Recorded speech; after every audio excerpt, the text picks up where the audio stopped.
जिस बिल को लेके, भूमि अधिग्रहण के बिल को लेके, एक तरफ कांग्रेस रास्ते पे उतर गई है, दूसरी तरफ के अरविंद केजरीवाल की अगर हम बात करें तो दिल्ली पे उनकी भी सियासत गर्म हो चुकी है। कल जंतर मंतर पे उनकी रैली चल रही थी कि अरविंद केजरीवाल के सारे नेतागण मंच में मौजूद थे, भाषण जारी था। उसी दौरान पे गजेंद्र सिंह राजपूत अपनी बात को शासन के बीच में रखना चाह रहे थे, लेकिन उसके बाद उनकी एक मौत को मजाक बना लिया गया। क्या अधिकतर ये आज विदर्भ की बात करते हैं तो विदर्भ में भी लगातार आज आत्महत्या का सिलसिला नहीं रुक रहा है। पिछले 4 दिन पहले अकोला में एक ही घर का परिवार 5 लोगों ने आत्महत्या कर दी। इसके लिए एनसीपी महाराष्ट्र प्रदेश प्रवक्ता मेरे साथ अतुल जी मौजूद है। अतुल जी, टाइम न्यूज में आपका स्वागत है। धन्यवाद। क्या वाकई पे आज दिल्ली की हम बात करें, जिस बिल को लेके कांग्रेस और अनेक पार्टियां रास्ते पे उतर चुकी है, क्या भारतीय जनता पार्टी केंद्र सरकार से ये बिल को रुका पाएंगी? इसमें आपका क्या कहना है? देखिए, भारतीय जनता पार्टी के पास राज्यसभा में तो कोई बहुमत नहीं है, तो राज्यसभा में तो हम उनका बिल पास होने देंगे नहीं। ये बिल किसान विरोधी है। जो घटना जंतर मंतर पे घटी है वो एक बहुत बड़ा तमाचा है। आपको बहुमत मिला है, आपने गरीबों के खिलाफ नीति चलाई है, आपने किसानों के खिलाफ नीति चलाई है, आपने महिलाओं के खिलाफ नीति चलाई है, और उसका परिपाक जो है आज आपको सरेआम लोग आत्महत्या करते हुए दिखाई दे रहे हैं। जहां तक आपने विदर्भ की बात की, विदर्भ में आप देखिए पिछले 4 महीने में जितनी आत्महत्याएं हुई है, करीब करीब 600 के ऊपर आत्महत्या हुई है। वो जले पे नमक छेड़ने का काम संसद में ये लोग करते हैं। एक्चुअली ये तो प्रिविलेज मोशन की बात बनती है कि संसद के पटल पे जनरली कोई झूठ बोलता नहीं, लेकिन राधा मोहन सिंह इन्होंने जो 3 आत्महत्याओं के आंकड़े दिए हैं, ये सरासर किसानों के साथ नाइंसाफी है, किसानों की बेइज्जती है, और बीजेपी को इसके लिए किसान, कोई विपक्ष माफ नहीं कर सकता। उनको इसका जवाब आने वाले दिनों में देना पड़ेगा। कल जो गजेंद्र सिंह द्वारा की जो घटना घटी है, इसका दोषी आप किसको ठहराना चाहते हैं? एक तरफ अरविंद केजरीवाल मंच से कह रहे हैं पुलिस को कि आप पुलिस कर्मी उतारिए। क्या अरविंद केजरीवाल नहीं जा सकते थे, या अरविंद केजरीवाल के वॉलंटियर नहीं जा सकते थे? बाद में जाते हैं, जिस टाइम उसकी रूह कब्ज हो जाती है, नीचे गिर जाता है, उसके बाद हर राजनीतिक पार्टी अपनी राजनीति रोटी को सेकने पर लग गई।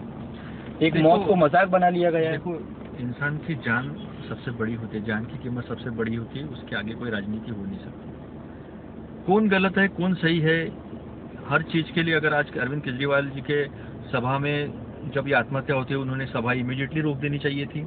उन्होंने उसको श्रद्धांजलि सभा में कन्वर्ट कर देना चाहिए थी, क्योंकि एक किसान, वो प्रातिनिधिक किसान थे, वो सारे देश के किसान की व्यथा सामने रख रहा है। इसके बावजूद वो भाषण चलते रहे। ये गुनाह किया है अरविंद केजरीवाल जी ने और आप पार्टी ने। रही बात बीजेपी की, तो बीजेपी ने भी इस गुनाह में बीजेपी भी बराबर की भागीदार है आप पार्टी के साथ में, क्योंकि उनकी नीतियों की वजह से किसान आज कहीं न कहीं इस तय तक पहुंचा है कि हमारा यहाँ कोई नहीं है, ये सरकार हमारी नहीं है।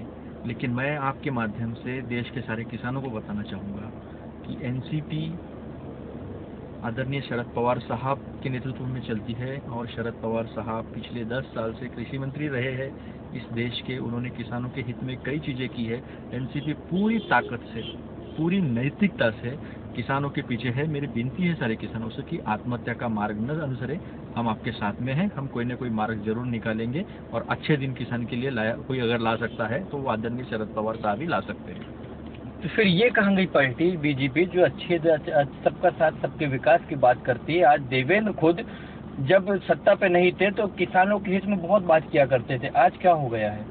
एनसीपी इस पे क्या बोलना चाहिए? ये अगर आप उनको पूछोगे कि आप 6500 भाव कपास को क्यों नहीं देते, तो बोलेंगे वो तो चुनावी जुमला था, लोगों को 15 लाख रुपए हर एक के खाते में जमा करने वाले जुमले में कन्वर्ट कर दिया गया, उसको भी जुमले में कन्वर्ट कर दिया है। तो ये किसानों को गलत बात बता के, झूठ बात बता के सत्ता पे ये लोग आए हैं। हमारे वक्त में हमने 5500 भाव दिया है। आज ना गन्ने का किसान सुखी है, ना प्याज का किसान सुखी है, ना सोयाबीन का किसान सुखी है, और कपास का किसान तो आप देख ही रहे। आज सबसे बड़ी जरूरत अगर कोई होगी तो ये पार्टी से परे बात हो गई है।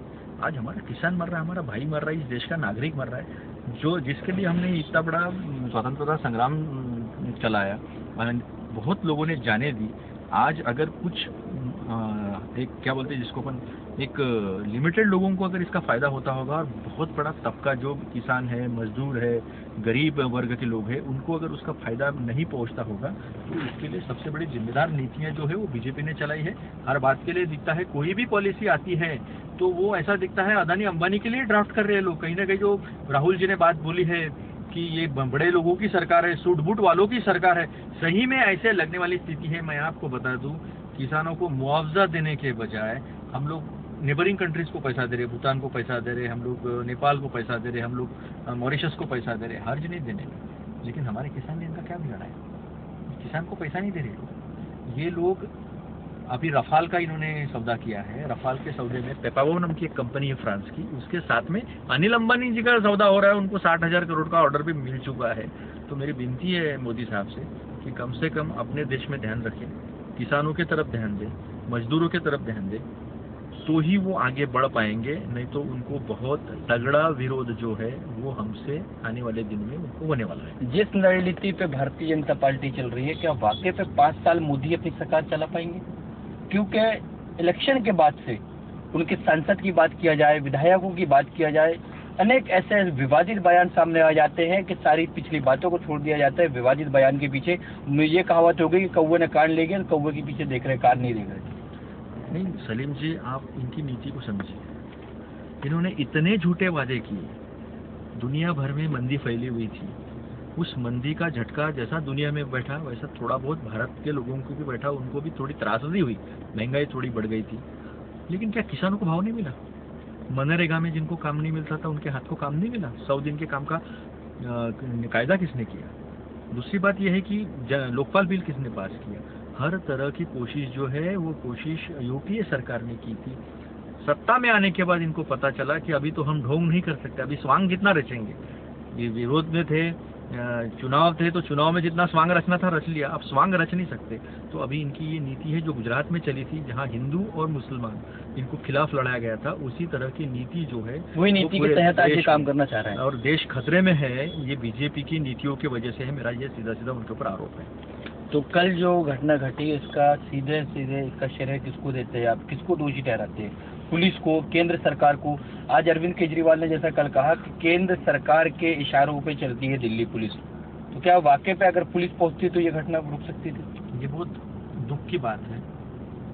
ये केजरीवाल जी की पार्टी की सभा चल रही थी, रैली चल रही थी, उस रैली में आप पार्टियों के नेताओं ने जो असंवेदनशीलता दिखाई है उसके माथे भी ये दोष चढ़ता है, क्योंकि हम उसको केजरीवाल के लोग, आप पार्टी के लोग वहाँ थे, वो उसको बचा सकते थे। नंबर 1। नंबर 2, कोई किसान अगर उस जगह पे आके आत्महत्या करता है जहाँ पे बहुत सारे रिवोल्यूशन है इस देश की, बहुत सारी क्रांतियाँ हुई है, बहुत सारे इश्यूज जो है वो मैदान में हुए, उसमें अगर किसान कहीं आकर आत्महत्या करता है तो कहीं ना कहीं इनकी नीति किसानों के खिलाफ है। कहीं ना कहीं किसान को ऐसा लग रहा है कि ये सरकार हमारी नहीं है, और ये सरकार को 283 का मतदान तो दे चुके हो, बहुमत में तो सरकार ला चुके 30 साल के बाद। अभी हम कुछ नहीं कर सकते, ये कहीं तो भी हतबलता है, कहीं तो भी निराशा है, और इस निराशा का अगर प्रतीक कुछ होगा तो वो आत्महत्या किसान की, ये किसान की आत्महत्या नहीं है, ये इस देश के गणतंत्र की आत्महत्या हुई है कल। और इसके लिए मोदी जी को जवाब देना पड़ेगा। उनको वो जो लैंड एक्विजिशन बिल है, जो है भूमि अधिग्रहण बिल, वो उनको पीछे लेना पड़ेगा, उसको किसान के हक में करना पड़ेगा। जो 2013 में यूपीए ने जो बिल पास किया था वो बिल उनको वैसा का वैसा रिटेन करना पड़ेगा, और नहीं किया तो हम लोग उनको राज्यसभा में वैसे भी वो पास होने देंगे नहीं। और अगर संसद में हम कम पड़ते हैं, अगर वो संसद का संयुक्त अधिवेशन लेकर अगर इसकी पास करने की कोशिश करते हैं तो हम सारे लोग किसानों के लिए रास्ते पे आएंगे।